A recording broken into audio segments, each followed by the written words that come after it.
ನಮಸ್ಕಾರ ಆತ್ಮೀಯ ವೀಕ್ಷಕರೇ.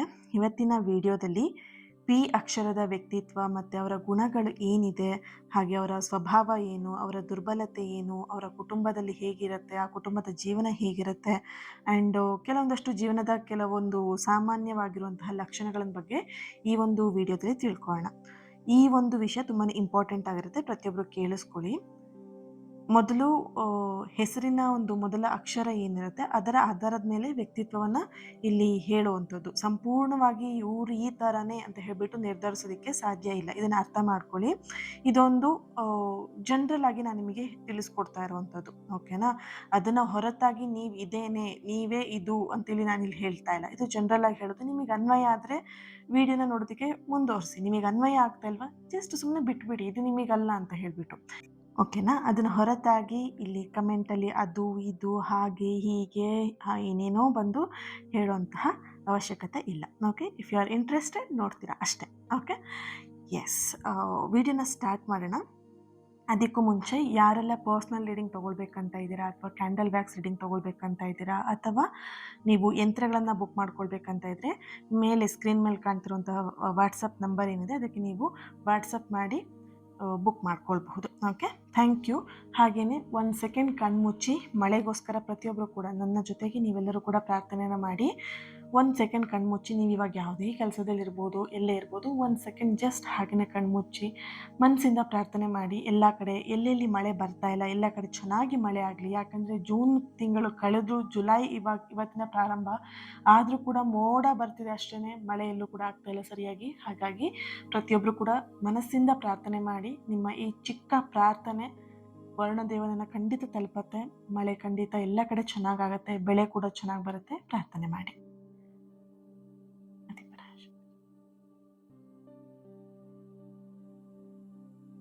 ಎಲ್ಲ ಕಡೆ ಚೆನ್ನಾಗಿ ಮಳೆ ಆಗಲಿ, ಬೆಳೆ ಆಗಲಿ, ಪ್ರಕೃತಿ ಚೆನ್ನಾಗಿರಲಿ ಅಂತ ಹೇಳಿ ಮನಸ್ಸಿಂದ ಪ್ರಾರ್ಥನೆ ಮಾಡ್ಕೊಳ್ಳಿ.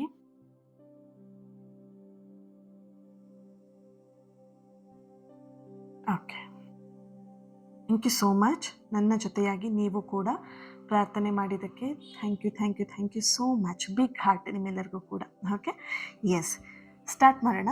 ಈಗ ಮೊದಲನೇದಾಗಿ ಪಿ ಅಕ್ಷರದ ವ್ಯಕ್ತಿಗಳ ಮೊದಲ ಗುಣ ಅವ್ರದ್ದು ಏನು ಅಂತ ಹೇಳಿದ್ರೆ, ಆದಷ್ಟು ಶಾಂತವಾಗಿರೋದಕ್ಕೆ ಇವರಿಗೆ ಇಷ್ಟ ಆಗುತ್ತೆ, ಶಾಂತವಾಗಿರ್ತಾರೆ ಕೂಡ, ಓಕೆನಾ. ಮೊದಲ ಇವರು ನೋಟದಲ್ಲೇ ಒಂದಷ್ಟು ಗೊತ್ತಾಗ್ಬಿಡುತ್ತೆ ಇವರು ಎಷ್ಟು ಕೂಲ್ ಆ್ಯಂಡ್ ಕಾಮ್ ಆಗಿರ್ತಾರೆ, ಶಾಂತವಾಗಿರ್ತಾರೆ ಅನ್ನೋದು ನೋಡಿದ ತಕ್ಷಣ ಇವ್ರನ್ನ ಕಂಡು ಹಿಡಿಬೋದು. ಇವರು ಆರಾಮಾಗಿ ಜಗಳಕ್ಕೆಲ್ಲ ಹೋಗಲ್ಲ, ಆರಾಮಾಗಿ ಕೂಲಾಗಿರ್ತಾರೆ ಲೈಫಲ್ಲಿ ಅನ್ನೋದನ್ನ ಹೆಚ್ಚಾಗಿ ಕಾಣಿಸುತ್ತೆ. ಇವರ ಒಂದು ಗುಣ ಇದಾಗಿರುತ್ತೆ.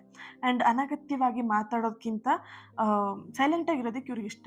ಅನಗತ್ಯವಾಗಿ ಸುಮ್ಮನೆ ಬೇಡದಿರೋಂಥ ವಿಚಾರಗಳಿಗೆಲ್ಲ ಇವರು ತಲೆ ಹಾಕೋದಕ್ಕೂ ಹೋಗಲ್ಲ.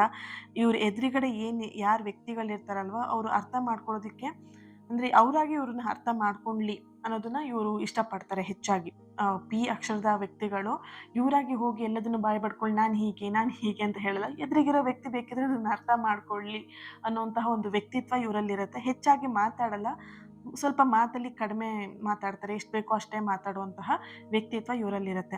ಹಾಗೆಯೇ ಎಲ್ಲರ ಜೊತೆಗೂ ಕೂಡ ಗೌರವದಿಂದ ವರ್ತನೆಯನ್ನು ಮಾಡ್ತಾರೆ, ಗೌರವ ಕೊಡ್ತಾರೆ. ಹೆಚ್ಚಾಗಿ ಇವರು ಚಿಕ್ಕ ಮಕ್ಕಳಿಂದ ಹಿಡಿದು ದೊಡ್ಡೋರ್ವರೆಗೂ ತುಂಬ ಗೌರವನ ಕೊಡ್ತಾರೆ. ಗೌರವ ಕೊಡೋದು ಅಂತ ಹೇಳಿದ್ರೆ, ಅಂದರೆ ಈ ವ್ಯಕ್ತಿಗಳಿಗೆ ಹೇಗೆ ಅಂತ ಹೇಳಿದ್ರೆ, ಇವ್ರಿಗೂ ಕೂಡ ಬೇರೆಯವರು ಗೌರವ ಕೊಡಬೇಕು, ಇವರು ಕೂಡ ಬೇರೆಯವರಿಗೆ ಗೌರವವನ್ನು ಕೊಡ್ತಾರೆ. ಈ ಗುಣ ಇವರಲ್ಲಿ ನೋಡ್ಬೋದು.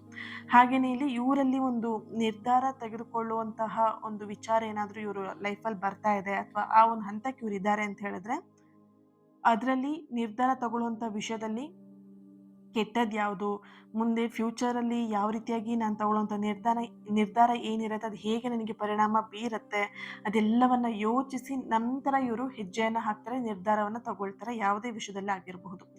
ಇದರಿಂದ ಕೆಲವೊಂದು ಸಲ ಇವರು ಜೊತೆಗಿರುವಂತಹ ವ್ಯಕ್ತಿಗಳಿಗೆ ಅದು ಹರ್ಟ್ ಆಗ್ಬೋದು. ಈ ವ್ಯಕ್ತಿ ಏನು ನಿರ್ಧಾರ ಹೇಳ್ತಾ ಇಲ್ಲ, ಈ ವ್ಯಕ್ತಿ ಏನು ಸರಿಯಾಗಿ ಮಾತಾಡ್ತಾ ಇಲ್ಲ ಅಂತ ಹೇಳಿ ಇವ್ರ ಮೇಲೆ ಕೋಪ ಮಾಡ್ಕೊಳ್ಬೋದು, ಅಥವಾ ಇವ್ರ ಬಗ್ಗೆ ತಪ್ಪಾಗಿ ತಿಳ್ಕೊಳ್ಬೋದು. ಬಟ್ ಇವ್ರು ಏನಂತ ಹೇಳಿದ್ರೆ, ನಿರ್ಧಾರ ಮಾಡೋದು ತುಂಬಾ ಇಂಪಾರ್ಟೆಂಟ್. ಅದನ್ನು ಹೇಗೆ ಬೇಕೋ ಹಾಗೆ ನಿರ್ಧಾರ ಮಾಡುವಂಥದ್ದಲ್ಲ ಅಂತ ಹೇಳ್ಬಿಟ್ಟು ತುಂಬ ಆಲೋಚನೆ ಮಾಡಿ ತಪ್ಪು ನಿರ್ಧಾರಗಳನ್ನು ತಗೊಳ್ಬಾರ್ದು ಅನ್ನೋಂತಹ ಉದ್ದೇಶ ಇವರಲ್ಲಿರುತ್ತೆ. ಯೋಚನೆ ಮಾಡಿ ನಿರ್ಧಾರವನ್ನು ಇವರು ತಗೊಳ್ತಾರೆ. ಹಾಗೆಯೇ ಇವರಲ್ಲಿ ಹೊಸದಾಗಿ ಯೋಚಿಸುವಂತಹ ಸಾಮರ್ಥ್ಯ ಹೆಚ್ಚಾಗಿ ಇರುತ್ತೆ. ಅದರಲ್ಲಿ ಇವರು ಕಲೆ ಬಗ್ಗೆ ತುಂಬಾ ಇಂಟ್ರೆಸ್ಟ್ ಇರ್ತಾರೆ. ಹಾಗೆಯೇ ಬರವಣಿಗೆ, ಕವನ ಬರೆಯುವಂಥದ್ದಾಗಿರಲಿ ಅಥವಾ ಕತೆಗಳನ್ನು ಬರೆಯುವಂಥದ್ದಾಗಿರಲಿ ಅಥವಾ ಬರವಣಿಗೆ ಅನ್ನುವಂಥ ವಿಷಯದಲ್ಲಿ ತುಂಬಾ ಇವರಿಗೆ ಇಂಟ್ಯೂಷನ್ ತುಂಬ ಸ್ಟ್ರಾಂಗ್ ಆಗಿರುತ್ತೆ. ಬರವಣಿಗೆ, ಕವನಗಳನ್ನೆಲ್ಲ ಬರೆಯೋದ್ರಲ್ಲಿ ತುಂಬ ಚುರುಕಿರ್ತಾರೆ ಇವರು. ಹಾಗೆ ಸಂಗೀತಗಳನ್ನು ಹೇಳುವಂಥದ್ದು, ಹಾಡುಗಳನ್ನು ಹೇಳುವಂಥದ್ದು, ಅಂದರೆ ಪ್ರಾಕ್ಟೀಸ್ ಮಾಡದೇ ಇದ್ರೂ ಕೂಡ ಇವರಿಗೆ ಒಂಥರ ಧ್ವನಿ ಇವ್ರದ್ದು ಚೆನ್ನಾಗಿರುತ್ತೆ, ಚೆನ್ನಾಗಿ ಹಾಡು ಹೇಳ್ತಾರೆ ಕೂಡ. ಹಾಗೆಯೇ ಕೆಲವೊಂದಷ್ಟು ಬೋಧನೆ ಮಾಡುವಂಥದ್ದು, ಬೋಧನೆ ಅಂತ ಹೇಳಿದ್ರೆ ಇವರು ಟೀಚಿಂಗ್ ಫೀಲ್ಡಲ್ಲೂ ಇರ್ತಾರೆ ಅಥವಾ ಲೆಕ್ಚರರ್ ಫೀಲ್ಡಲ್ಲೂ ಇರ್ತಾರೆ, ಅಥವಾ ಏನೂ ಇಲ್ಲ ಅಂತ ಹೇಳಿದ್ರೆ ಮನೇಲಿ ಸುಮ್ಮನೆ ಒಂದು ಟ್ಯೂಷನ್ ತಗೊಳ್ಳುವಂಥದ್ದು, ಚಿಕ್ಕ ಮಕ್ಳುಗಳಿಗೆಲ್ಲ ಹೇಳ್ಕೊಡುವಂಥದ್ದು, ಪಾಠ ಹೇಳ್ಕೊಡುವಂಥದ್ದು, ಅಥವಾ ಬೇರೆಯವ್ರಿಗೆ ಒಂದು ಸ್ವಲ್ಪ ಅಡ್ವೈಸ್ ಮಾಡೋದು ಈ ವ್ಯಕ್ತಿ ಜಾಸ್ತಿ. ನೀನು ಹೀಗಿರು ಲೈಫಲ್ಲಿ, ಈ ಥರ ಇರಬೇಕು, ಈ ಥರ ಮಾಡಬೇಕು, ಹೀಗಿರಬೇಕು, ಅಡ್ವೈಸ್ ಮಾಡೋದು ಜಾಸ್ತಿ ಇರುತ್ತೆ. ಹಾಗೆ ಇವರಲ್ಲಿ ಹೊಸ ಐಡಿಯಾಗಳು ಬೇಗ ಟಕ್ ಅಂತ ಹೊಳೆಯುತ್ತೆ ಇವ್ರ ತಲೆಗೆ. ಆ್ಯಂಡ್ ಕೆಲಸಗಳನ್ನು ಮಾಡುವಾಗಲೂ ಅಷ್ಟೇ ಹೊಸದಾಗಿ ಏನಾದರೂ ಕ್ರಿಯೇಟಿವ್ ಆಗಿ ಇವರು ಕೆಲಸಗಳನ್ನ ಪ್ರಾರಂಭ ಮಾಡ್ತಾರೆ, ಕ್ರಿಯೇಟಿವ್ ಆಗಿರ್ತಾರೆ. ಇವ್ರು ಏನೇ ಕೆಲಸ ಮಾಡಿದ್ರು ಕ್ರಿಯೇಟಿವ್ ಆಗಿರಬೇಕು ಅನ್ನೋದು ಇವರ ಒಂದು ಅಭಿಪ್ರಾಯ ಆಗಿರುತ್ತೆ. ಹಾಗೆಯೇ ಇವರಲ್ಲಿ ಸಹಾಯ ಮಾಡುವಂತಹ ಮನಸ್ಸು ಕೂಡ ಹೆಚ್ಚಿಗೆ ಇರುತ್ತೆ. ಈ ಸಹಾಯ ಮಾಡೋದಕ್ಕೆ ಅಂತ ಬಂದಾಗ, ಈ ಅವಕಾಶ ಬಂತು ಅಂತ ಹೇಳಿದ್ರೆ ಯಾವುದೇ ಕಾರಣಕ್ಕೂ ಇವರು ಹಿಂದೆ ಸರಿಯೋದಿಲ್ಲ. ಅವರಿಂದ ಆದಷ್ಟು ಏನು ಇವರಿಂದ ಮಾಡೋದಕ್ಕೆ ಸಾಧ್ಯ, ಸಹಾಯ ಮಾಡೋದಕ್ಕೆ ಸಾಧ್ಯ ಅಷ್ಟು ಸಹಾಯವನ್ನು ಇವರು ಮಾಡ್ತಾರೆ. ಆ್ಯಂಡ್ ಎಷ್ಟು ನೆರವು ಕೊಡ್ಬೋದು ಬೇರೆಯೊಬ್ಬರಿಗೆ ಅಷ್ಟು ನೆರವನ್ನು ಇವರು ಕೊಡೋದಕ್ಕೆ ಇಷ್ಟಪಡ್ತಾರೆ. ಆದರೆ ಕೆಲವರು ಇವರನ್ನ ಒಳ್ಳೆತನ ಏನಿರುತ್ತೆ ಅದನ್ನು ದುರುಪಯೋಗ ಮಾಡ್ಕೊಳ್ಳೋರೇ ಜಾಸ್ತಿ. ಇವರಿಗೆ ಗೊತ್ತಾಗಲ್ಲ, ಇನ್ನೋಸೆಂಟ್ ಇರ್ತಾರೆ. ಆದಷ್ಟು ಈ ಪಿ ಲೆಟರ್ನವರು ಯಾರೇ ಕಷ್ಟ ಅಂತ ಬಂದರೂ ಅವ್ರನ್ನ ಈಸಿಯಾಗಿ ನಂಬಿಟ್ಟು ಅವರಿಗೆ ಸಾಥ್ ಕೊಡ್ತಾರೆ, ತುಂಬ ಅವರಿಗೆ ಹೆಲ್ಪ್ ಮಾಡೋಕ್ಕೆ ಹೋಗ್ತಾರೆ. ಬಟ್ ಆ ಒಳ್ಳೆತನನೇ ಅವರು ದುರುಪಯೋಗ ಮಾಡ್ಕೊಳ್ತಾರೆ. ಆ ರೀತಿಯಾದಂಥ ಒಂದು ಇನ್ಸಿಡೆಂಟ್ಗಳು ಇವ್ರ ಲೈಫಲ್ಲಿ ನಡೆಯುತ್ತೆ. ಹಾಗೆಯೇ ಇವರು ಹೊರಗಿನಿಂದ ಸಾಮಾನ್ಯ ವ್ಯಕ್ತಿ ಥರ ಕಾಣಿಸ್ಕೊಳ್ತಾರೆ, ಆದರೆ ಮನಸ್ಸಿನ ಒಳಗಡೆ ಇವರು ತುಂಬಾ ಸೂಕ್ಷ್ಮ ಮನಸ್ಸಿನ ವ್ಯಕ್ತಿಗಳಾಗಿರ್ತಾರೆ. ಅಂದರೆ ಯಾರ ಮಾತು ಇವರಿಗೆ ನೋವು ತಂದಿರತ್ತಲ್ವ ಅದನ್ನು ತಕ್ಷಣ ತೋರಿಸ್ಕೊಳ್ಳೋದಿಲ್ಲ, ಮೌನವಾಗಿ ಸಹಿಸ್ಕೊಂಡು, ಅಂದರೆ ಯಾರು ಇವ್ರಿಗೆ ಏನೇ ಹರ್ಟ್ ಮಾಡಿದ್ರು ಮನಸ್ಸಲ್ಲೇ ಇಟ್ಕೊಂಡಿರ್ತಾರೆ, ತಕ್ಷಣ ತೋರ್ಸ್ಕೊಳ್ಳೋಕೆ ಹೋಗಲ್ಲ. ನೀನು ಹಿಂಗೆ ಹರ್ಟ್ ಮಾಡಿದೆ, ನೀನು ಈ ಥರ ಬೇಜಾರು ಮಾಡಿದೆ, ಮೌನವಾಗಿ ಅದನ್ನು ಸಹಿಸ್ಕೊಳ್ಳುವಂತಹ ಗುಣ ಇವರಲ್ಲಿರುತ್ತೆ. ಸೂಕ್ಷ್ಮವಾಗಿರ್ತಾರೆ, ಇವ್ರ ಮನಸ್ಸು ಕೂಡ ತುಂಬ ಸೂಕ್ಷ್ಮವಾಗಿರುವಂತಹ ವ್ಯಕ್ತಿಯಾಗಿರ್ತಾರೆ. ಹಾಗೆಯೇ ಇವರ ಲೈಫಲ್ಲಿ ಪ್ರೀತಿ ವಿಚಾರ ಅಂತ ಬಂದಾಗ ಪಿ ಅಕ್ಷರದ ವ್ಯಕ್ತಿಗಳು ಪ್ರೀತಿಯನ್ನು ತುಂಬ ಗೌರವಿಸ್ತಾರೆ, ಗೌರವದಿಂದ ನೋಡ್ತಾರೆ.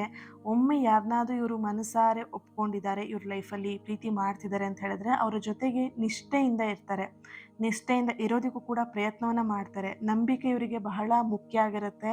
ಸುಳ್ಳು ಹೇಳೋದು ಆಗಿರಲಿ ಅಥವಾ ಮೋಸ ಮಾಡುವಂಥದ್ದಾಗಿರಲಿ ಅಥವಾ ಇವರಿಗೆ ದ್ರೋಹ ಮಾಡುವಂಥದ್ದಾಗಿರಲಿ, ಅಂಥ ವ್ಯಕ್ತಿಗಳನ್ನು ಇವರು ಸುಲಭವಾಗಿ ಕ್ಷಮಿಸುವಂಥವ್ರು ಆಗಿರೋದಿಲ್ಲ, ಸುಲಭವಾಗಿ ಕ್ಷಮಿಸೋದು ಇಲ್ಲ ಕೂಡ. ಇವರ ಒಂದು ಇನ್ನೋಸೆನ್ಸ್ನ ಯಾರು ಮಿಸ್ಯೂಸ್ ಮಾಡ್ಕೊಳ್ತಾರಲ್ಲ ಅಂಥ ವ್ಯಕ್ತಿಗಳನ್ನ ಇವ್ರ ಲೈಫಲ್ಲಿ ಇನ್ನೊಂದ್ಸಲ ಅವ್ರಿಗೇನಾದರೂ ಬರೋವಂಥ ಅವಕಾಶಗಳನ್ನ ಕೊಡ್ತಾರಾ ನೋಡಿದ್ರೆ ಖಂಡಿತ ಈ ವ್ಯಕ್ತಿಗಳು ಇನ್ನೊಂದ್ಸಲ ಅವರಿಗೆ ಅವಕಾಶನೇ ಕೊಡೋದಿಲ್ಲ. ಓಕೆನಾ? ಸೊ ಇವರು ಅಷ್ಟು ಸ್ಟ್ರಿಕ್ಟ್ ಆಗಿರ್ತಾರೆ. ಆ್ಯಂಡ್ ಸಂಬಂಧದಲ್ಲಿ ಪ್ರೀತಿ, ಗೌರವ ಮತ್ತು ಪರಸ್ಪರ ಅರ್ಥ ಮಾಡ್ಕೊಳ್ಳುವಂತಹ ಒಂದು ವ್ಯಕ್ತಿತ್ವ ಇವರಲ್ಲಿ ಇರುತ್ತೆ. ಹಾಗೆಯೇ ಇಲ್ಲಿ ಸ್ನೇಹ, ಫ್ರೆಂಡ್ಶಿಪ್ ಅಂತ ನೋಡಿದಾಗ ಇವರಿಗೆ ಸ್ನೇಹಿತರ ಸಂಖ್ಯೆ ತುಂಬ ಕಡಿಮೆ ಇರ್ತಾರೆ. ತುಂಬ ರೇರ್ ಇವರು ಫ್ರೆಂಡ್ ಮಾಡ್ಕೊಳ್ಳೋದು, ಹಾಯ್ ಬಾಯ್ ಅಷ್ಟೇ ಇರುತ್ತೆ. ತುಂಬ ಕ್ಲೋಸ್ ಫ್ರೆಂಡ್ ಮಾಡ್ಕೊಳ್ಳೋದು ತುಂಬ ಕಡಿಮೆ ಇವರು. ಸ್ನೇಹಿತರು ಜೀವನ ಪೂರ್ತಿ ಜೊತೆಯಾಗಿರ್ತಾರೆ. ಎಲ್ಲರೂ ನಮ್ಮ ವೈಯಕ್ತಿಕ ವಿಚಾರಗಳನ್ನು ಹೇಳ್ಕೊಳ್ಳೋದಿಲ್ಲ, ನಂಬಿಕೆ ಇರೋರು ಜೊತೆ ಮಾತ್ರ ಇರಬೇಕು, ಆ ಥರದ ಒಂದು ಮನಸ್ಥಿತಿ ಇವರಲ್ಲಿ ಇರುತ್ತೆ. ಓಕೆನಾ? ಸೊ ಹಾಗಾಗಿ ಓಪನ್ ಅಪ್ ಅಂದರೆ ತುಂಬ ಓಪನ್ ಅಪ್ ಆಗಿ ಮಾತಾಡೋದು, ಮನಸ್ಸು ಬಿಚ್ಚಿ ಮಾತಾಡೋದು, ಈ ಥರದ ವ್ಯಕ್ತಿತ್ವ ಇವರಲ್ಲಿ ಇರಲ್ಲ. ಸ್ವಲ್ಪ ಕಡಿಮೆ ಇವರು ಮನಸ್ಸಲ್ಲೇ ಇಟ್ಕೊಂಡು ಕೊರಗೋದು ಜಾಸ್ತಿ ಆಗಿರುತ್ತೆ. ಹಾಗೆಯೇ ಕುಟುಂಬ ವಿಚಾರ ಅಂತ ಬಂದಾಗ ಇವರು ಪಿ ಅಕ್ಷರದವರು ಮನೆಯವರ ಸಂತೋಷಕ್ಕೋಸ್ಕರ ಎಷ್ಟೋ ಸಲ ಇವ್ರ ಆಸೆಗಳನ್ನು ಬದಿಗಿಟ್ಬಿಟ್ಟು ಇವರು ಜೀವನವನ್ನು ಮಾಡ್ತಾರೆ. ಕುಟುಂಬದ ಜವಾಬ್ದಾರಿಯನ್ನು ಕೂಡ ಪ್ರಾಮಾಣಿಕವಾಗಿ ಇವರು ನಿಭಾಯಿಸೋದಕ್ಕೆ ಪ್ರಯತ್ನವನ್ನು ಪಡುವಂತಹ ವ್ಯಕ್ತಿಯಾಗಿರ್ತಾರೆ. ಹಾಗೆಯೇ ಇವರು ಹೆಚ್ಚಾಗಿ ಕೌನ್ಸಿಲಿಂಗ್ ಕೂಡ ಆಗಿರ್ತಾರೆ, ಅಥವಾ ಡಾಕ್ಟರಲ್ಲೂ ಕೂಡ ಈ ಪಿ ಅಕ್ಷರದವರು ಇರಬಹುದು. ಆ್ಯಂಡ್ ಅಂದರೆ ಇವರಿಗೆ ಸಂಬಂಧಪಟ್ಟಂತಹ ಕೆಲಸಗಳ ಬಗ್ಗೆ ನಾನಿಲ್ಲಿ ವಿವರವಾಗಿ ಹೇಳ್ತಾ ಇರೋವಂಥದ್ದು. ಓಕೆನಾ? ಆ್ಯಂಡ್ ಇಲ್ಲಿ ಶಿಕ್ಷಣ ಇದರಲ್ಲಿ ಅಂದರೆ ಸಂಸ್ಥೆ ಅಂತ ಹೇಳಿಬಿಟ್ಟು ಅಂದರೆ ಟೀಚರ್ ಆಗಿರ್ಬೋದು, ಲೆಕ್ಚರ್ ಆಗಿರ್ಬೋದು, ನಾನು ಆಲ್ರೆಡಿ ಹೇಳಿದಾಗೆ ಕಲೆಯಲ್ಲಿ, ಬರವಣಿಗೆಯಲ್ಲಿ ತುಂಬಾ ಫೇಮಸ್ ಆಗಿರ್ತಾರೆ. ಅಂಥದ್ದೆಲ್ಲ ವಿಷಯಗಳು ಇವರಿಗೆ ತುಂಬ ಇಂಟ್ರೆಸ್ಟ್ ಆಗಿರುತ್ತೆ. ಇಂಥ ಕೆಲಸಗಳಿಗೆ ಇವರು ಇಂಟ್ರೆಸ್ಟನ್ನು ತೋರಿಸಿ ಇವರು ಪ್ರೊಫೆಷ್ನಲ್ ಆಗಿ ಇವರು ಆಯ್ಕೆ ಮಾಡ್ಕೊಳ್ತಾರೆ ಅನ್ನುವಂತಹ ಒಂದು ಎನರ್ಜಿ ಕೂಡ ಇದೆ. ಇಂಥ ಕ್ಷೇತ್ರದಲ್ಲಿ ಇವರು ಹೋದರೆ ಹೆಚ್ಚಾಗಿ ಒಂದು ಯಶಸ್ಸನ್ನು ಪಡಿಬಹುದು ಅನ್ನುವಂಥ ಒಂದು ಎನರ್ಜಿ ಕೂಡ ಇದೆ. ಹಾಗೆಯೇ ಇಲ್ಲಿ ಇವ್ರದ್ದು ಹಣದ ವಿಚಾರದಲ್ಲಿ ಬಂದಾಗ ಅನಗತ್ಯವಾಗಿ ಹಣವನ್ನು ಖರ್ಚು ಮಾಡೋಕ್ಕೆ ಇವ್ರಿಗೆ ಇಷ್ಟನೇ ಪಡಲ್ಲ. ಓಕೆನಾ, ಅದನ್ನು ಆದಷ್ಟು ಅವಾಯ್ಡ್ ಮಾಡ್ತಾರೆ ಅವರು. ಕೆಲವೊಂದು ಸಲ ಬೇರೆಯವರಿಗೋಸ್ಕರ ಖರ್ಚು ಮಾಡೋಕ್ಕೆ ಹೋಗುವಂತಹ ವಿಷಯದಲ್ಲಿ ಖರ್ಚು ಮಾಡಿ ಇವರು ಎಷ್ಟೋ ಸಲ ಹಣದ ವಿಷಯದಲ್ಲಿ ಲಾಸ್ ಮಾಡ್ಕೊಳ್ಳುವಂತಹ ಒಂದು ಗುಣವನ್ನು ಇವರಲ್ಲಿ ನೋಡಬಹುದು. ಹಾಗೆಯೇ ಪಿ ಅಕ್ಷರದ ವ್ಯಕ್ತಿಗಳು ಇವರ ದುರ್ಬಲತೆ ಏನು ಅಂತ ಹೇಳಿದ್ರೆ ಹೆಚ್ಚಾಗಿ ಆಲೋಚನೆ ಮಾಡೋದು, ಓವರ್ ಥಿಂಕಿಂಗ್ ಮಾಡಿ ಲೈಫಲ್ಲಿ ಸ್ವಲ್ಪ ಅಡೆತಡೆಗಳನ್ನ ಇವರೇ ಸೃಷ್ಟಿ ಮಾಡ್ಕೊಳ್ತಾರೆ. ಹಾಗೆಯೇ ಬೇಗ ಎಲ್ಲರನ್ನೂ ಕೂಡ ನಂಬಿಟ್ಟು ನಿರಾಶೆಗೆ ಹೋಗ್ತಾರೆ. ಅಂದರೆ ಲವ್ ಫೇಲ್ಯೂರ್ ಆಗಿರಲಿ, ಫ್ರೆಂಡ್ಶಿಪ್ಪಲ್ಲಿ ಆಗಿರಲಿ, ಬೇಗ ಇವರು ನಂಬಿ ಮೋಸ ಹೋಗ್ತಾರೆ ಅಂತಲೂ ಹೇಳ್ಬೋದು. ಹಾಗೆಯೇ ಇಲ್ಲಿ ಇವರ ಭಾವನೆಗಳನ್ನು ಒಳಗೆ ಇಟ್ಕೊಳ್ಳೋದ್ರಿಂದ ಒತ್ತಡಗಳು ಜಾಸ್ತಿ, ಇವರಿಗೆ ಸ್ಟ್ರೆಸ್ ಜಾಸ್ತಿ ಇರುತ್ತೆ. ಹೆಚ್ಚಾಗಿ ಇವರು ಸ್ಟ್ರೆಸ್ಸಲ್ಲಿ ಇರ್ತಾರೆ. ಬಾಯಿ ಬಿಟ್ಟು ಯಾವುದನ್ನು ಕೂಡ ಹೇಳಲ್ಲ, ಮನಸ್ಸಲ್ಲಿರೋದನ್ನೇ ಹೇಳ್ಕೊಳ್ಳಲ್ಲ, ಮನಸ್ಸಲ್ಲೇ ಕೊರಗ್ತಾ ಇರ್ತಾರೆ. ಇದರಿಂದ ಇವರಿಗೆ ಅದು ಹೆಲ್ತ್ ಇಶ್ಯೂಸ್ ಆಗಿ ಕಾಡ್ತಾ ಇರುತ್ತೆ. ಹಾಗೆಯೇ ಕೆಲವೊಮ್ಮೆ ಎಲ್ಲರನ್ನ ಸಂತೋಷ ಪಡಿಸೋಕ್ಕೋಸ್ಕರ ಹೋಗಿ ಅವರ ಸಂತೋಷವನ್ನೇ ಎಲ್ಲೊಂದು ಕಡೆ ಮರ್ತು ಬಿಡ್ತಾರೆ. ಯಾವಾಗಲೂ ಬೇರೆಯವ್ರ ಖುಷಿಗೆ, ಬೇರೆಯವ್ರ ಸಂತೋಷಕ್ಕೆ, ಬೇರೆಯವರಿಗೆ ಅಂತಲೇ ಎಫರ್ಟ್ ಹಾಕಿ ಇವ್ರ ಲೈಫ್ ಬಗ್ಗೆ ಇವ್ರು ಗಮನನೇ ಕೊಡೋದಿಲ್ಲ. ಇದು ಕೂಡ ಇವರಿಗೆ ದುರ್ಬಲತೆ ಅಂತ ಹೇಳ್ಬೋದು. ಹಾಗೆಯೇ ಇವರು ಜೀವನದಲ್ಲಿ ಗಮನಿಸಬೇಕಾಗಿರುವಂತಹ ವಿಷಯಗಳೇನು ಅಂತ ಹೇಳಿದ್ರೆ, ನಿಮ್ಮ ಒಳ್ಳೆತನವನ್ನು ಎಲ್ಲರೂ ಕೂಡ ಬಳಸ್ಕೊಳ್ಳೋದಕ್ಕೆ ಬಿಡಬೇಡಿ ಈಸಿಯಾಗಿ. ನಿಮ್ಮ ಇನ್ನೋಸೆನ್ಸ್ನ ಎಲ್ಲರಿಗೂ ತೋರಿಸ್ಬೇಕಂತ ಅವಶ್ಯಕತೆ ಇಲ್ಲ. ಆ್ಯಂಡ್ ನಿಮ್ಮನ್ನು ಮಿಸ್ಯೂಸ್ ಮಾಡ್ಕೊಳ್ಳೋಂಥ ಜನಗಳಿಂದ ನೀವು ಆದಷ್ಟು ಅವಾಯ್ಡ್ ಮಾಡಿ, ದೂರ ಇರಿ. ಹಾಗೆಯೇ ಅವಶ್ಯಕತೆ ಇದ್ದಾಗ ಮಾತ್ರ ನೀವು ನೋ ಹೇಳೋದನ್ನ ಕಲಿಬೇಕಾಗತ್ತೆ. ಕೆಲವೊಂದು ಸಲ ನೀವು ಏನಂತ ಹೇಳಿದ್ರೆ ನೋ ಅಂತ ಹೇಳೋದಕ್ಕೆ ಕಷ್ಟಪಡ್ತೀರಾ. ನನಗಾಗಲ್ಲ, ನಾನು ಮಾಡಲ್ಲ, ನನಗಿದು ಆಗಲ್ಲ ಅಂತ ಹೇಳೋದಕ್ಕೆ ನೀವು ಕಷ್ಟಪಡ್ತೀರಾ. ಈ ನೋ ಅನ್ನೋವಂಥ ಪದ ನೀವು ಹೇಳಿಲ್ಲ ಅಂತ ಹೇಳಿದ್ರೆ ನಿಮ್ಮ ಲೈಫಲ್ಲಿ ಒಂದಷ್ಟು ಪ್ರಾಬ್ಲಮ್ನ ನೀವೇ ನಿಮ್ಮ ಕೈಯಾರೆ ತಂದು ಹಾಕ್ಕೊಳ್ತೀರಾ. ಆದಷ್ಟು ಇದನ್ನು ಕಲಿಬೇಕಾಗತ್ತೆ ನಿಮ್ಮ ಲೈಫಲ್ಲಿ.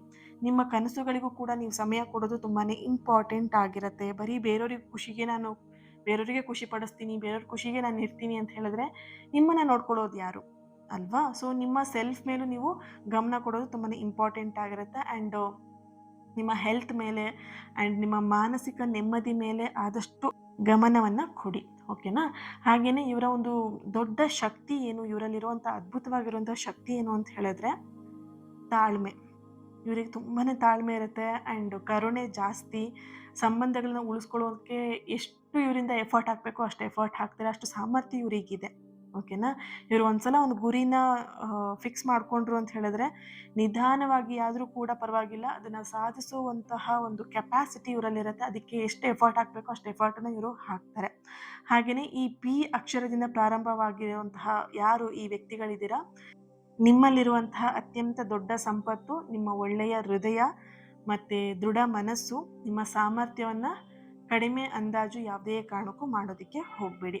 ನಿಮ್ಮ ಪ್ರಯತ್ನ ಆಗಿರ್ಬೋದು, ನಿಮ್ಮ ತಾಳ್ಮೆ ಆಗಿರ್ಬೋದು, ನಿಮ್ಮ ನಿಷ್ಠೆ ಆಗಿರ್ಬೋದು ಒಂದಿನ ನಿಮಗೆ ಉತ್ತಮವಾಗಿರುವಂಥ ಯಶಸ್ಸನ್ನು ಖಂಡಿತವಾಗಿಯೂ ತಂದುಕೊಡುತ್ತೆ. ಓಕೆ, ಈ ವಿಡಿಯೋ ನಿಮಗೆ ಇಷ್ಟ ಆಗಿದ್ದರೆ ಲೈಕ್ ಮಾಡಿ, ಶೇರ್ ಮಾಡಿ. ಯಾರ ಹತ್ರ ಶೇರ್ ಮಾಡ್ಕೊಳ್ಬೇಕು, ನಿಮ್ಮ ಫ್ರೆಂಡ್ಸಿಗೆ ಅಥವಾ ನಿಮ್ಮ ಫ್ಯಾಮಿಲಿಗೆ ಶೇರ್ ಮಾಡ್ಕೊಳ್ಳಿ, ಲೈಕ್ ಮಾಡಿ.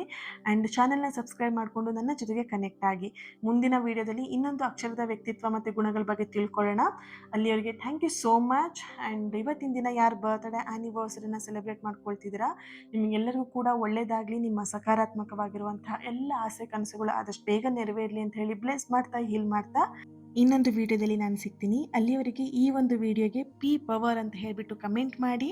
ಆ್ಯಂಡ್ ನೆಕ್ಸ್ಟ್ ಯಾವ ಲೆಟರ್ನ ನೀವು ಕೇಳೋದಕ್ಕೆ ಇಷ್ಟಪಡ್ತೀರಾ ಅಂತ ಹೇಳಿ ಆ ಲೆಟರ್ನ ಕೂಡ ಕಮೆಂಟಲ್ಲಿ ತಿಳಿಸಿ ನನಗೆ. Okay, thank you. God bless you all. Lots of love.